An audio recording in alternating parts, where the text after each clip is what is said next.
मुझे कई बार समझ नहीं आता कि हम लोग ऐसा क्यों सोचते हैं कि बस जो होना है वो लिखा हुआ है और वो होके रहेगा। हम लोग कभी भी ऐसे क्यों नहीं सोचते कि हम एक स्वतंत्र सत्ता, और जो खुद स्वतंत्र है तो उसके बच्चे परतंत्र कैसे हो सकते हैं। लेकिन यदि थोड़ा सा भी गहराई से देखते हैं तो जिस धर्म की रचना की गई थी हमें मुक्ति दिलाने के लिए, हमारा मार्ग आगे एनलाइटेड करने के लिए, उसके बाद कुछ ऐसी स्थिति बनी मेरी समझ में कि जहां पर धर्माचार्यों ने सोचा कि यदि लोगों को डराया नहीं जाएगा तो लोग धर्म के मार्ग में नहीं चलेंगे। और अनेक अर्थों में, कुछ अर्थों में, मूल रूप से संपूर्ण अर्थों में जो धर्म प्रेम का पर्याय बने थे, इस मिलावट के बाद अनेक अर्थों में वहां से डर पैदा होने लगा। और मैंने लगभग हर धर्म की ये चीज को देखा है। आप सिर्फ एक सनातन की बात मत करो, यहाँ पे सब धर्म समान है। हर धर्म डर पैदा करता है। अगर हम देखें, हम अपने बच्चों को कैसे पालते हैं। हम अपने बच्चों को बोलते हैं ये कर ले नहीं तो भगवान जी नाराज हो जाएंगे। प्रॉब्लम ये है कि भगवान जी की डिक्शनरी में नाराज होने का कॉन्सेप्ट ही नहीं है। उनको नाराज होना ही नहीं आता। तो हमने सारी की सारी सत्ता प्रेम से हटा के डर के इर्द गिर्द सेट कर दी। अब हम में से हर कोई डरा हुआ है। उस डर को और परफेक्ट मेंटेन करने के लिए फिर हमने सामाजिक बंधन बनाए।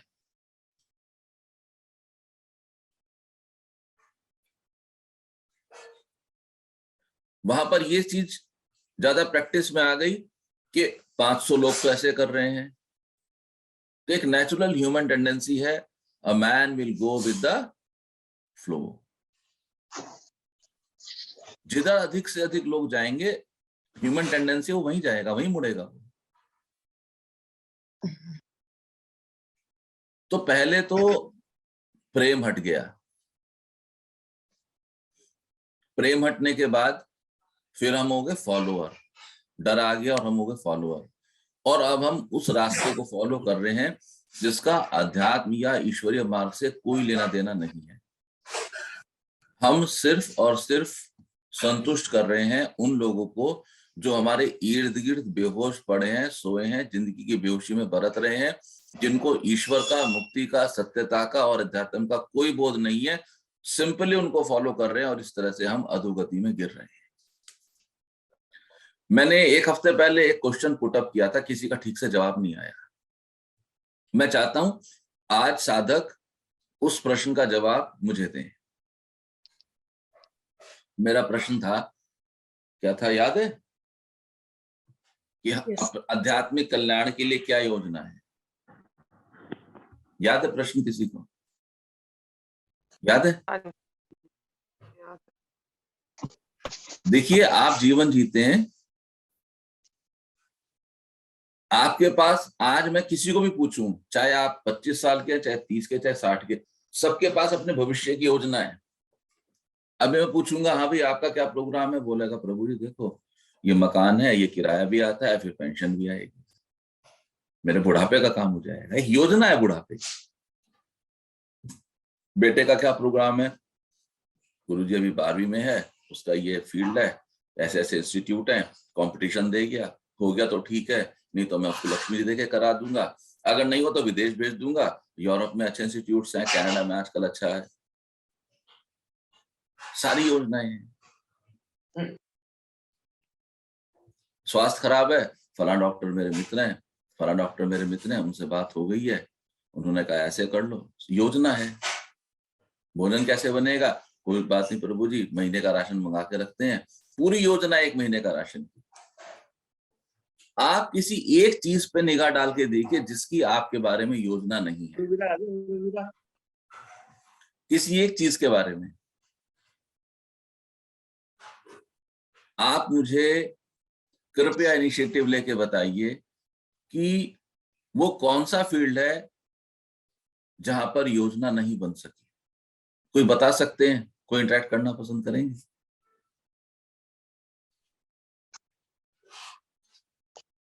हाउस प्लानिंग की, बच्चे प्लानिंग की, मकान बनाने की, संतान की, सबकी योजना है हमारे पास।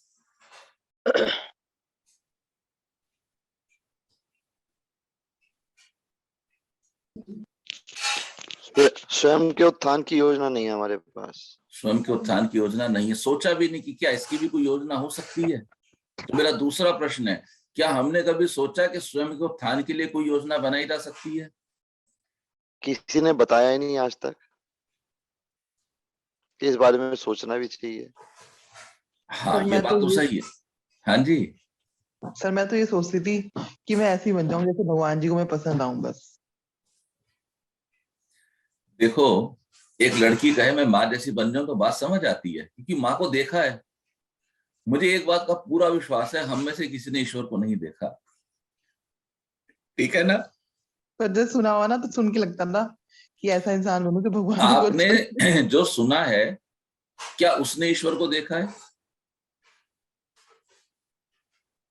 क्या ईश्वर उसके अनुभव में आए? सर ये तो पता नहीं, पर छोटेपन से ही मैं सोचती थी ये बात कि मैं भगवान जी को आप पसंद आऊंगी। छोटेपन से वो इसलिए सोचती थी क्योंकि आपके चारों तरफ वो वातावरण रहा होगा, आपके घर का वो धार्मिक माहौल रहा होगा। उसमें कोई बुराई नहीं है, ये अच्छी चीज है। लेकिन यहाँ पे मूल मुद्दा है बिल्कुल 24 कैरेट सोने का अनुभव में लेने का। मैं ईश्वर जैसे बन जाऊं, ये अच्छा विचार है, लेकिन प्रश्न ये है कि क्या मैंने ईश्वर को देखा? नहीं। अभी एक पिक्चर आती चलती है और उसमें मेकअप होता है, और उसमें जो पात्र है उसको आपको चाइनीज दिखाना है या यूरोपियन दिखाना है, तो उसका मेकअप उस तरह से किया जाता है, और उस ग्राउंड पे वो उनकी शक्ल उससे मिलने लगती है। लेकिन यदि आपने कभी अमेरिकन को देखा ही नहीं है, आपने अफ्रीकन को देखा ही नहीं, तो आप कैसे उसकी तरह का मेकअप करेंगे, कैसे उसके जैसा बनेंगे? आनंदमयी भाव रखना अच्छी बात है, लेकिन भाव और अनुभव में बहुत फर्क है, क्योंकि भाव आपको कल्पना में गिरा देते हैं और अनुभव आपको सत्यता के समीप लेके जाता है। मेरी समझ में कहूं तो भाव कुछ नहीं है, इल्यूजन मात्र है। हाँ। तो फिर भाव के कुछ तल हों, लेकिन भाव के जो आध्यात्मिक तल होंगे उनके पीछे जो प्रोपेलर काम करेगा वो पूरी तरह से आपका अनुभव होगा। अनुभव के भाव पे सवार होके आप आगे ईश्वरीय सत्ता तक जानने की समझ रख सकते हैं, डेवलप कर सकते हैं, अदरवाइज नहीं कर सकते। भाव रखना अच्छी बात है, लेकिन नीतिगत योजना, आप कहते हो प्रेम कि हमें किसी ने बताया नहीं। ध्रुव को किसने बताया था? ध्रुव को किसी ने नहीं बताया था, लेकिन जब ध्रुव उस रास्ते पे चल पड़ा तो गुरु मिलते गए। ध्रुव को किसी ने नहीं बताया था। ध्रुव सगलानि जपेउ हरि नाउ नाउ, पायउ अचल अनुपम ठाउ। ध्रुव को किसी ने नहीं बताया था। हमने कभी सोचा ही नहीं। हमने ईश्वर को जानने या ईश्वरीय सत्ता का अनुभव लेने के नाम पे सिर्फ दो चीजों को जाना, कि पाप और पुण्य क्या होता है। हम मंदिर चले जाएं, हम आरती की घंटी बजा लें, और इस काम को हमने इतना मैकेनिकल ग्राउंड पे किया, यंत्रवत किया, कि उसकी कोई भी वाइब्रेशंस हमें उद्वेलित करके नहीं जाती।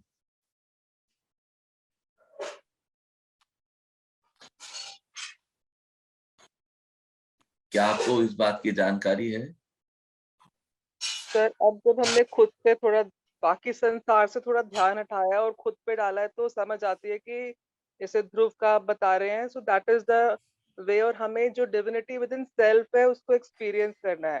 तो जैसे जैसे चल रहे हैं वैसे वैसे आप जैसे कह रहे हैं गुरु मिल रहे हैं, रास्ते खुल रहे हैं और हम एक्सपीरियंस में ला रहे हैं, छोटे छोटे एक्सपीरियंसेस आ रहे हैं बट आ रहे हैं। तो अब प्लान ये है कि वो जो डिविनिटी हमारे अंदर है, जो भगवान हमने बनाए थे, ये जो बाहर भगवान बने हैं वो भी हमारे ही बनाए हुए हैं, कोई स्पेशल कुछ नहीं है, तो वो हम खुद में पाएं, उसको अपनी अवेयरनेस में लाएं। That's what my plan is sir. बहुत बढ़िया, बहुत बढ़िया। कोई प्लान वाला आया तो सही निकल के, वेरी गुड। कम से कम एक प्लान तो आया निकल के बाहर। एक प्लान है तो उस प्लान पे काम किया जा सकता है, लेकिन इसके साथ साथ एक और प्लान है जिसको आपको हमेशा याद रखना चाहिए। दोनों तरफ है आग बराबर लगी हुई। प्रेम कभी एक तरफा नहीं होता, दो तरफा होगा। लेकिन बेहोशी में एक तरफ का प्रेम सुअ रहता है। ईश्वर हमें हमेशा प्रेम करते हैं, वो हमेशा याद रखते हैं, और ईश्वरीय शक्तियों का हमारे आध्यात्मिक उत्थान के लिए प्लान हमेशा रेडी रहता है। हम जब जन्म लेकर इस धरती पर आएंगे, उस समय आत्मा रूप में परम शुद्ध और परम स्वतंत्र होने के नाते हम ये प्लान तैयार करते हैं कि इस जन्म में हमें किन किन कर्मों को भोगना होगा और उनके साथ साथ हमारा आध्यात्मिक उत्थान किस प्रकार से होगा।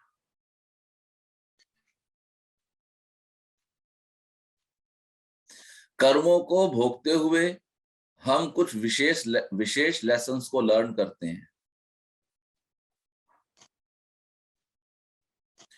और वो चैप्टर लर्न करने के साथ साथ इस जन्म में इस धरती पर जीने की जो हमारी टारगेट्स हैं वो कंप्लीट हो जाते हैं। जब वो टारगेट कंप्लीट हो जाया करते हैं, उसके बाद हम अपनी लंबी यात्रा पर निकलते हैं, इस शरीर को छोड़ के, इस व्हीकल को छोड़ के नया व्हीकल की तरफ बढ़ जाते हैं। लेकिन जब हम इस संसार में जीते हैं, उस समय हम बिल्कुल भूल जाते हैं कि हमने गर्भ में आने से पहले अपने आप ही कुछ टारगेट सेट किए थे कि मैं ऐसे करने वाला हूं या मैं ऐसे करने वाली, और हम अपने आप को इंडल्ज करते हैं बहुत सारे जोड़ तोड़ और सुख दुख में। लेकिन हम कभी भी अपने आप को प्रेम में नहीं गिराते, प्रेम में इन्वॉल्व या प्रेम में इंडल्ज नहीं करते। अपने भीतर प्रेम को ना पनपने देना हमारे जितने टारगेट्स थे, हमारे जितने लेसन्स थे, उनके सीखने में, उनके अचीव करने में बाधा बनता है।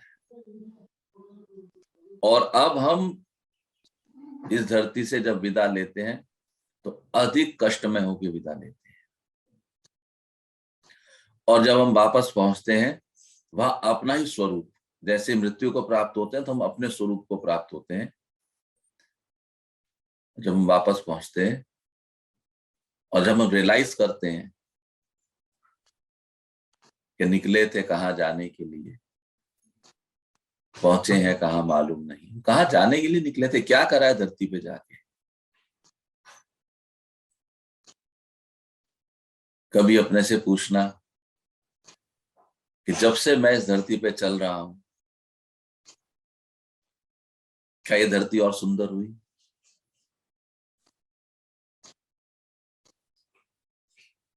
मेरे होने से क्या इस धरती पर अधिक प्रेम फैला,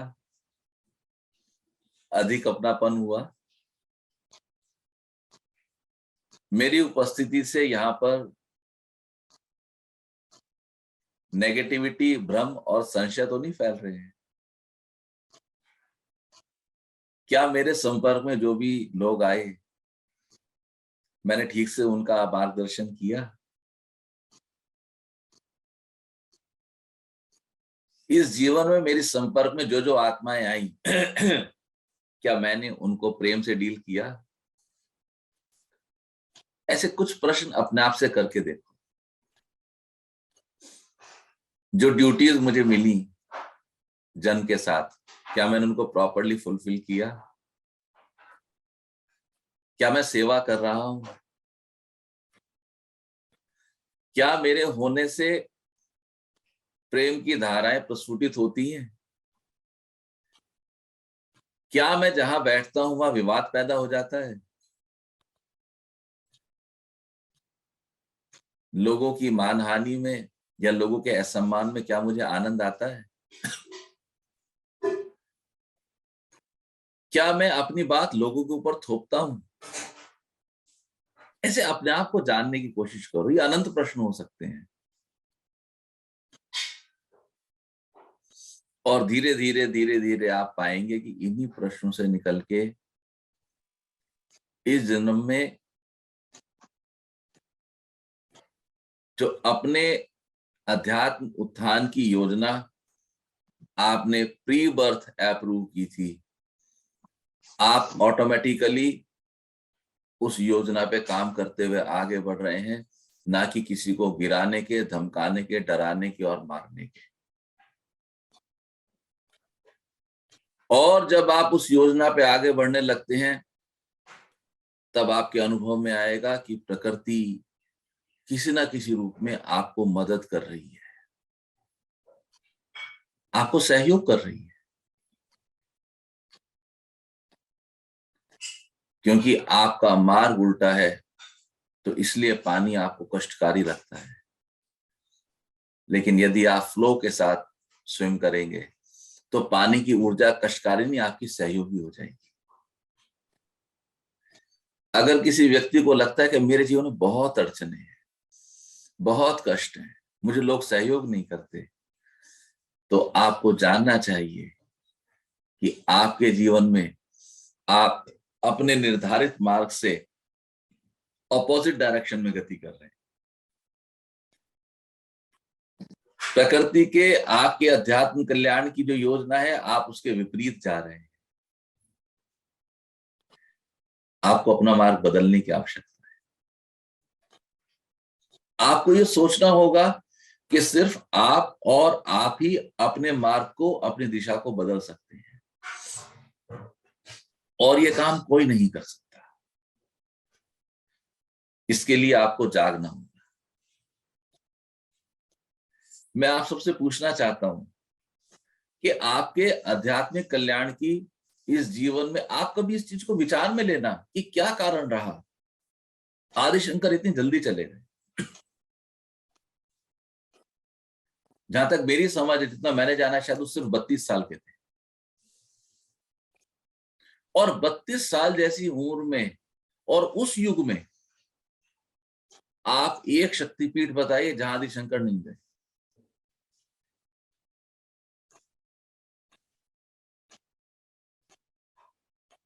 कोई एक शक्तिपीठ उस युग में आसान था जाना? केदारनाथ तक। और इतना भूखंड तो अपने पास है जो बाकी छूट गया, जिसका इतिहास समाप्त हो गया, उसका हमें जानकारी नहीं है। आप वॉक करें तो देखिए कितना टाइम लगता है।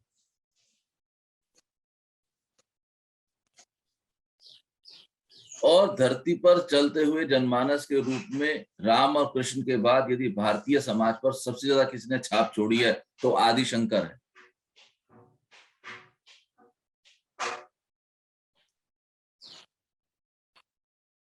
इससे अधिक छाप किसी ने नहीं छोड़ी।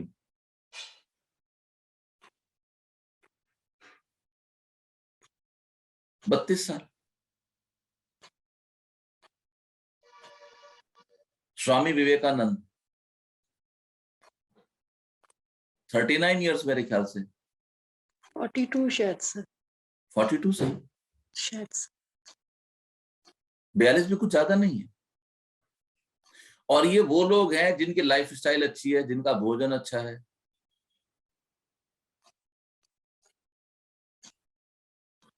संयमित आहार है, संयमित विहार है। क्यों चले गए जल्दी? क्यों चले उसके गए पीछे सर?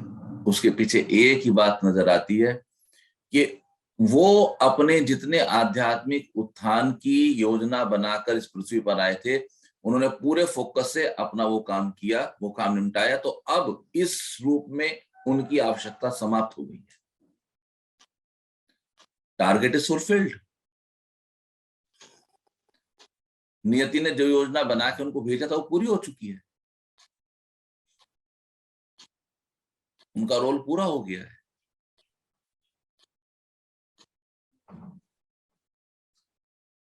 और इसी पृथ्वी पर आपको कुछ लोग दिखाई देंगे जो मृत्यु तुल्य कष्ट पा रहे हैं, बेड रिडन है, बहुत कष्टों में है, लेकिन प्राण नहीं छूटते।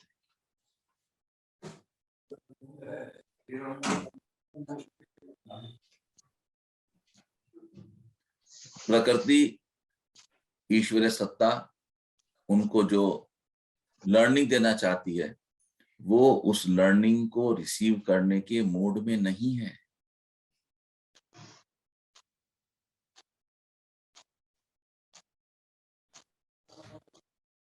उनको अपना दृष्टिकोण बदलना होगा।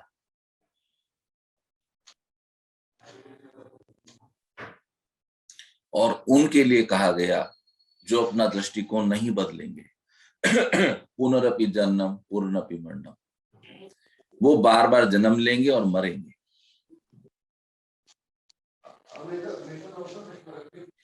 जन्मना और मरना तो हर एक के साथ होगा,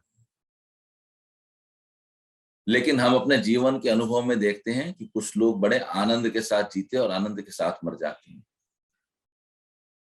हमारे अपने घरों में अवश्य एक दो आत्माएं मिलेंगी जिनके लिए हमने जाना है कि बस बैठे थे, चाय पी चले गए। ऐसी आत्माएं भी रही हमारे घर में जिनको कुछ पूर्वाभास रहे, वो अधिक उन्नत और जागृत आत्माएं थी। उनको अनुभव रहा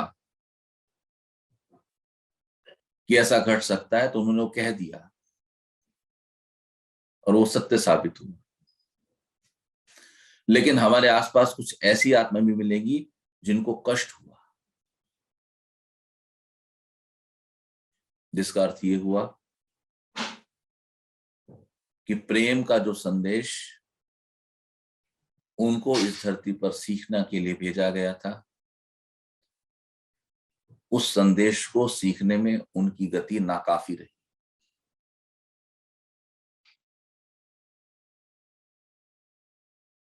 और एक ना दृष्टिकोण देता हूं आपको मैं जीवन की आयु के प्रति।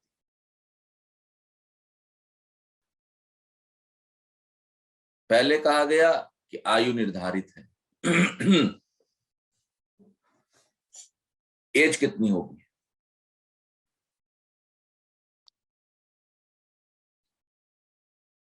तो एज निर्धारण के आधार पर ये एक तल हुआ, और यहाँ पर कुछ हमारे पास ज्योतिषीय गणनाएं भी होती हैं जिनके आधार पर हम एज को निर्धारित करते हैं, लेकिन वो 100% सेट नहीं बैठती।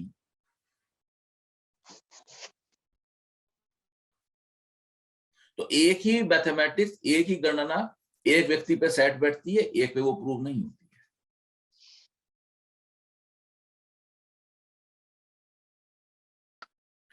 इसके बाद एक और मत रहा,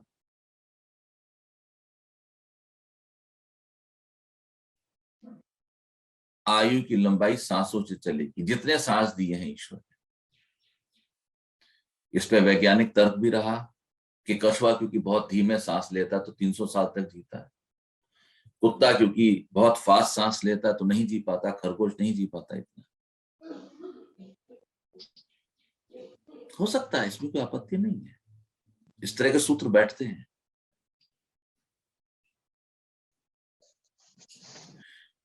लेकिन इसके साथ साथ एक और तथ्य को संज्ञान में लेना बहुत आवश्यक है, वो ये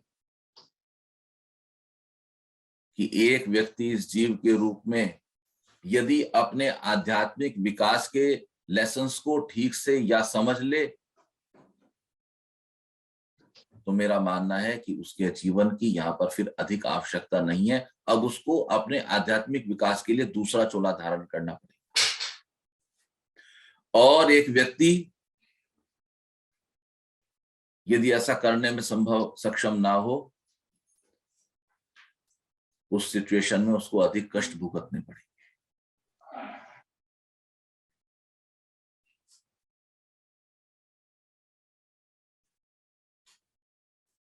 इतना जीवन जीते हुए जितने कष्ट हम भुगत कर आए हैं, जिस व्यक्ति के जीवन में जितनी मात्रा में कष्ट हैं, वो इस बात को हमेशा ख्याल रखे कि उसने अपने आध्यात्मिक विकास की योजना के उतना ही विपरीत काम किया है।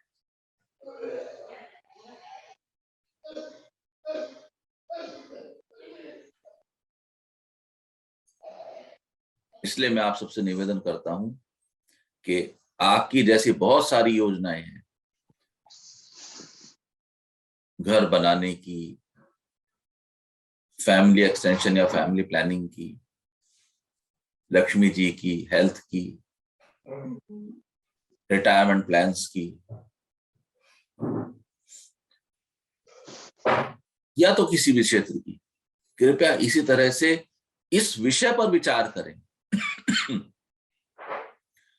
कि आपकी आपके आध्यात्मिक कल्याण के लिए क्या योजना है।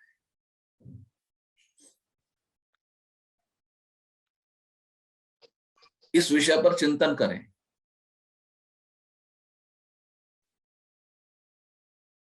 आप अपने जीवन को जितनी सुंदर तरह से जी रहे हैं, और अधिक सुंदर ये जीवन हो जाए। दौड़ खा लो।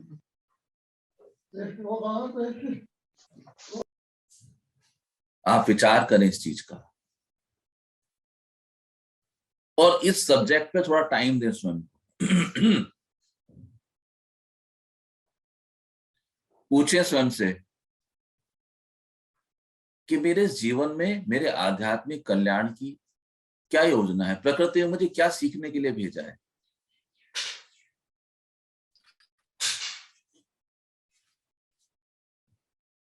मैंने कुछ ध्यान की विधियों के बारे में जाना, मुझे ध्यान की एक नई विधि का अनुभव हुआ कल।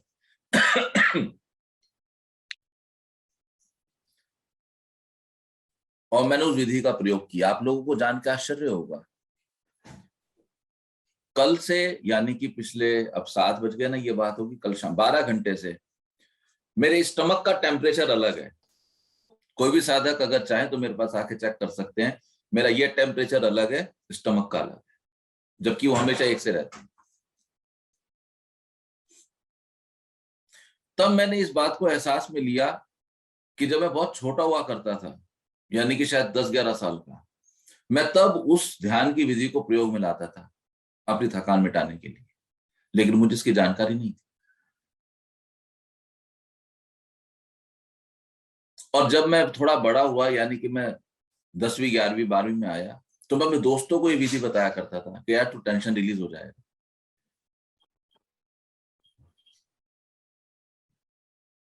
प्रकृति आपको इशारे देती है, लेकिन हम जिस एनवायरनमेंट में अपना जीवन व्यतीत कर रहे हैं,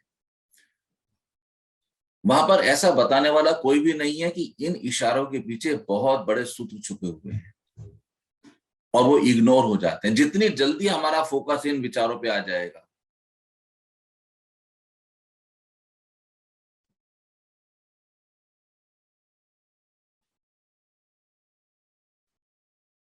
आप लोग विचार कीजिए, आप लोग देखिए,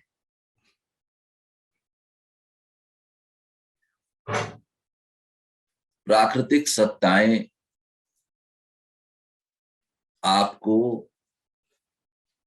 मदद करने के लिए लगातार खड़ी हुई है।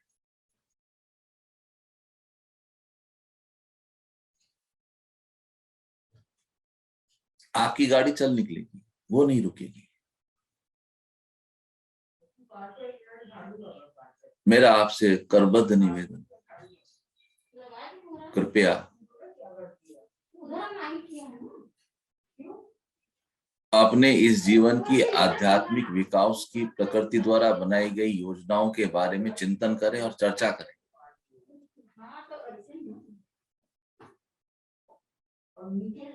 मेरे पास उसमें कुछ ऐड करने लायक कुछ भी नहीं होगा, क्योंकि वो आपका निजी मसला है। मैं उसमें कोई चेंजेस या कोई परिवर्तन नहीं कर सकता, कुछ ऐड नहीं कर सकता।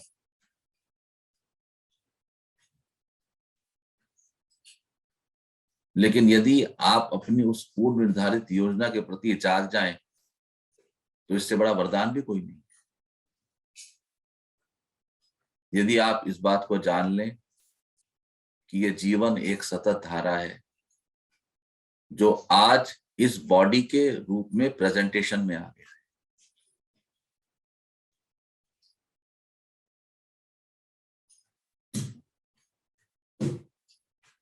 और इस शरीर के पहले भी मैं था और शरीर के बाद में भी मैं रहूंगा। तो आपके जीवन से डर का साम्राज्य मिट सकता है। मृत्यु के डर के मिट जाने के साथ साथ संसार के सभी डर आपके भीतर से लुप्त हो जाएंगे।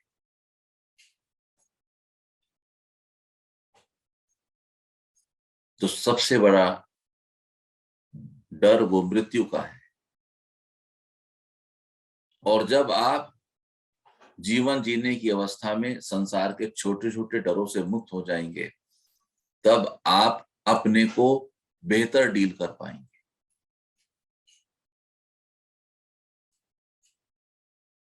क्योंकि अब आप कहीं ना कहीं धीरे धीरे प्रेम में बरत रहे हैं।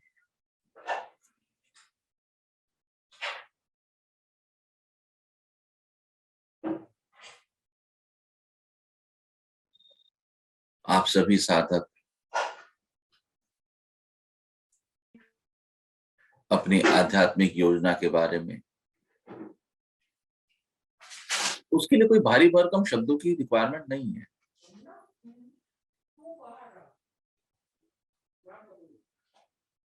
कोई इल्यूजन क्रिएट करने की रिक्वायरमेंट नहीं है। ये क्रिया आपको आपके और समीप लाएगी।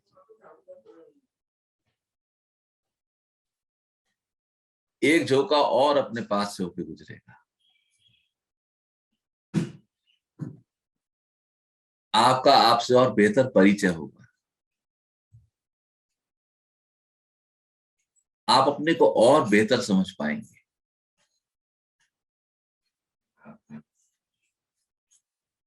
आपके भीतर यदि प्रेम का झरना फूटेगा, तो आपके आसपास जितने जीव हैं उन सबको आनंद आएगा, सब नहाएंगे उस प्रेम में।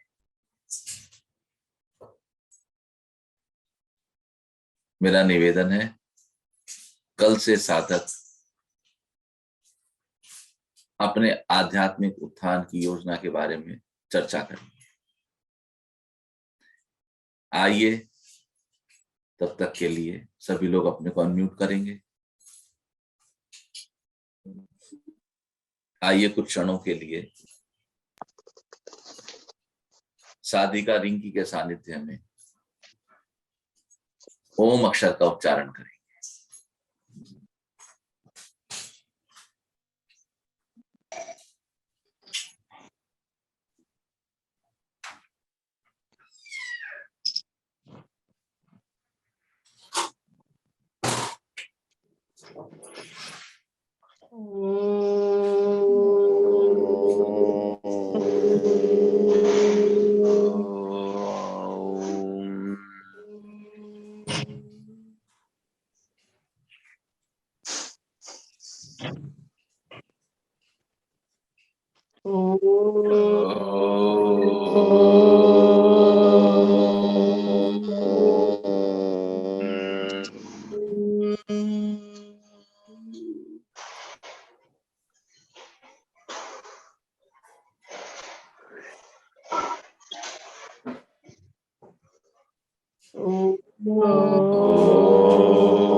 आपकी चेतना धीरे धीरे आपकी सांसों पर आ रही है और आप अपनी आती और जाती हुई सांसों को देख पाने में सक्षम हो रहे हैं।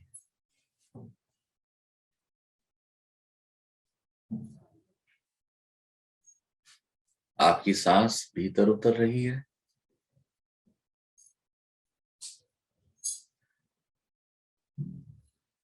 और बाहर जा रही है।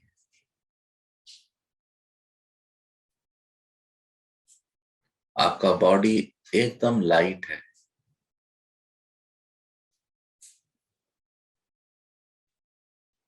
अद्भुत प्रकाश रूप ये शरीर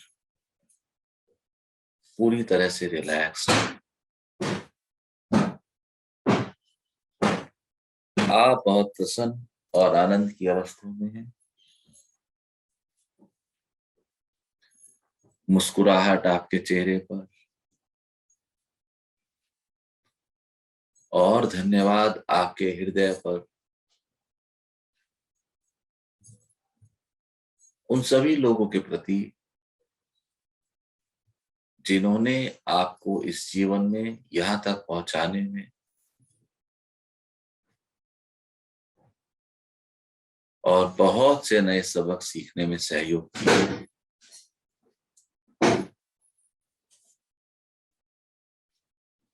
I am relaxed.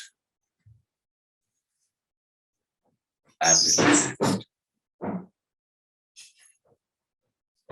I am relaxed. I am happy. I am happy. I am blessed. I am blessed. I am blessed.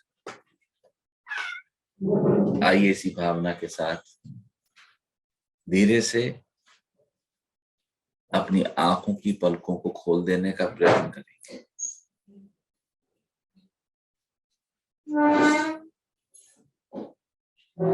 शाबाश।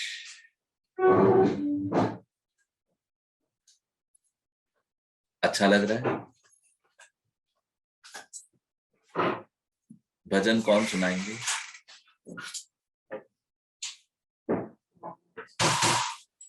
सर मैं कुछ कहना चाहती हूँ। बोलो रिंकी। सर मेरे को ना आज ऐसा लग रहा था कि बहुत स्ट्रेट एज, मतलब मैं बहुत ही स्ट्रेट बैठी हुई हूँ। बिल्कुल ऐसा लग रहा है जैसे मैं खड़े होके मेडिटेशन कर रही हूँ। मतलब बहुत अच्छी एक पावरफुल सी, जैसे अपने बॉडी में पावर यूज, मतलब ऐसा लगता है ना कि हम पावरफुल हो रहे हैं, ऐसा फील हो रहा था। बहुत अच्छा लग रहा है, बहुत रिलैक्स लग रहा है। अच्छा है। हाँ। अच्छा है, और सर जो बहुत आज अच्छा है। बोला ना सर, 3 दिन से लगातार कुछ मैसेज मेरे तक आ रहा है, मेरे को समझ ही नहीं आ रहा है। और आपने भी आज फिर वही बात बोली, तो मेरे को लगा कि मेरे को बात करनी चाहिए इस बारे में। अच्छा। सर मैं अभी 3 दिन पहले बहुत परेशान थी। अनन्या का पासपोर्ट खो गया था, तो रात को 11:15 बजे करीब मेरे को बिल्कुल नींद नहीं आ रही थी। और मैं पूरा घर छान लिया, मेरे को बिल्कुल, मैं बहुत परेशान, बहुत गुस्से में, हाइपर एंगर जैसे हमारा हो जाता है, उस तरीके का मेरा वो रखा था। और सर मैं आप ही के बारे में सोच रही कि काश मैं इस टाइम सर से बात कर सकूं। और सडनली सर मैंने फोन लिया, और फोन में अपने आप ही यूट्यूब में ऐसी चला रही थी आगे पीछे, और सर इतनी अच्छी क्लिप्स आई माँ की। उसमें सर जो आप बता रहे थे ना आज की प्यार है, और मतलब लास्ट क्लिप सर मुझे याद है कि उसमें ये थी कि अगर तुम अपने आप को ही प्यार नहीं कर सकते तो माँ को क्या अपनाओगे।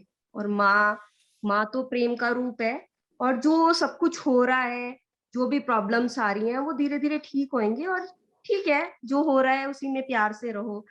तो सर मेरा गुस्सा पता नहीं कहाँ चला गया, मैं ठीक हो गई उसमें।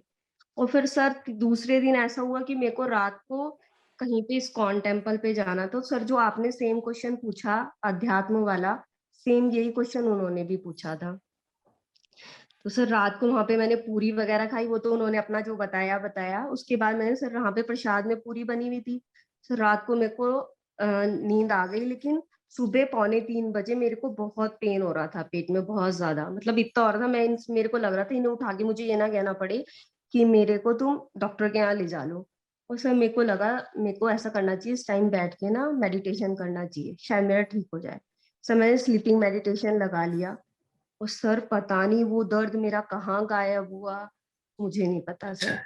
बिल्कुल मैं सो गई आराम से। और सर कल ऐसा हुआ कि सर 3:45 बजे के करीब, वही बिल्कुल एग्जैक्ट मेरा वो उठने का टाइम होता है, उस टाइम पे मुझे सपना आया कि मेरी जिठानी की बेटी है, वो मेरी गोद में है, और वो मेरे से गिर गई। बहुत बड़ी है सर वो, मतलब अब एमबीए में उसने एडमिशन लिया, 22 ईयर्स की है, पर वो मुझे छोटी सी बच्ची दिखाई दी।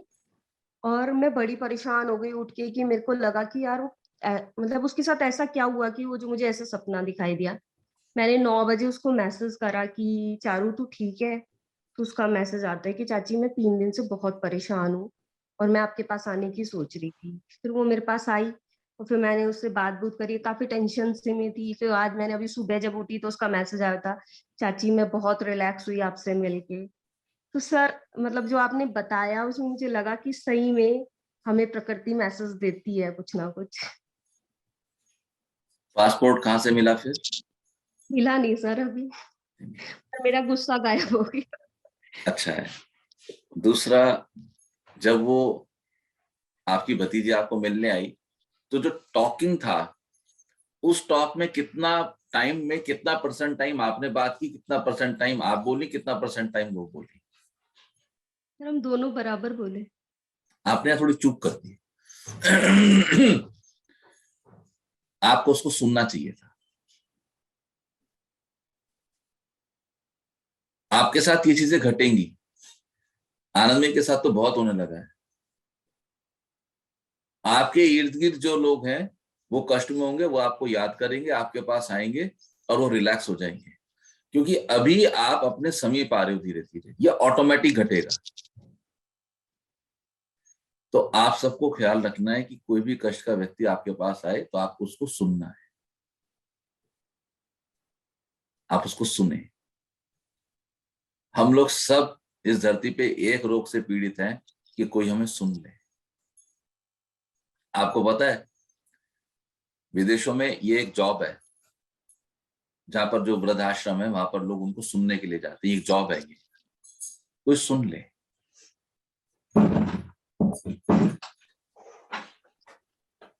बोलो प्रेम। सर वहां नहीं, यहाँ भी ऐसे हालात हैं। हमारी दुकान पे आप यकीन मानिएगा, कितनी लेडीज, कितने कस्टमर ऐसे आते हैं जो उनसे कोई बोलने वाला नहीं है। उनके घर पैसा बहुत है उनके पास, उनके हस्बैंड है वो अपने काम में बिजी हैं, बच्चे उनको पैसा नहीं, उनको भाव नहीं देते। क्यों? बेचारी पढ़ी लिखी नहीं है, पुराने जमाने की हैं। अब बच्चे नहीं देते बेटा बेटी, तो उनके जो पीछे हस्बैंड या बहुएं आती हैं वो भी उनको सपोर्ट नहीं करती हैं। वो साड़ी लेने ही नहीं आती हमारे यहाँ, वो खाली हमसे आधी पौना घंटा बात करने आती है कि 1-1.5 घंटा उनका कोई बात तो करे उनसे। ये यहाँ भी तकलीफ है बहुत ज्यादा। सच बात। इसलिए कोई आपके पास आए तो आप उससे बात करो, उसको सुनो। बात का मतलब ये नहीं कि हम इक्वल टॉक करें। हम लोग अभी इतने प्रोफेशनल्स नहीं हुए कि हम इन चीजों के लिए प्रोफेशनल हायर कर सकें, क्योंकि हमारे जो सुनने जाएगा वो खुद बकबक शुरू कर देगा। और आप देखना कि अगर आप सामने वाले व्यक्ति को सिर्फ सुनते हैं तो आपको उसकी लगभग लगभग सारी की सारी अवस्था धीरे धीरे क्लियर होने लगी।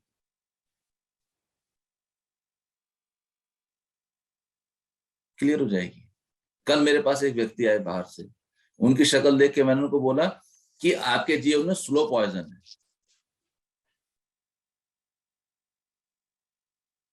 स्लो पॉइजन है आपके जीवन में। उन्होंने कहा नहीं मैं तो ठीक अच्छा हूं। मैंने कहा अच्छी बात है, मुझे आपत्ति नहीं है, लेकिन मुझे लगता है स्लो पॉइजन है। धीरे धीरे धीरे धीरे जैसे चीजें अनफोल्ड हुई तो यह स्लो पॉइजन निकला। मैंने कहा आपके जीवन में कष्ट आएगा तो ऐसे आएगा, धीरे धीरे बादल आएंगे और सबको ढक लेंगे, ऑल ऑफ सडन कुछ भी नहीं होगा। He said, yes, ऐसे ही होता है।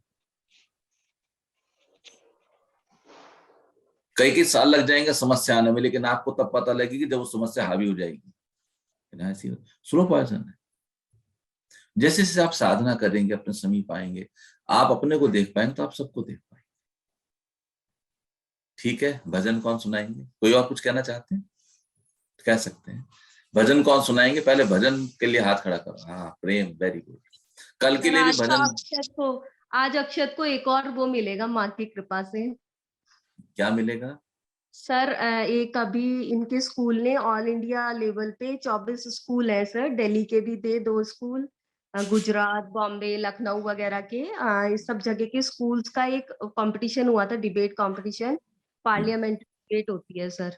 सर उसमें को 2 मिले हैं, एक बेस्ट स्पीकर का और एक बेस्ट प्रोमिसिंग स्पीकर का 2 अवार्ड मिले, और बेस्ट टीम का भी मिला है सर इनके स्कूल को। वाह, दैट्स ग्रेट। मुझे लगता है हमें सबको क्लैपिंग करनी चाहिए अक्षत के लिए। Thank you sir. वाह वाह, बहुत बढ़िया, बहुत बढ़िया।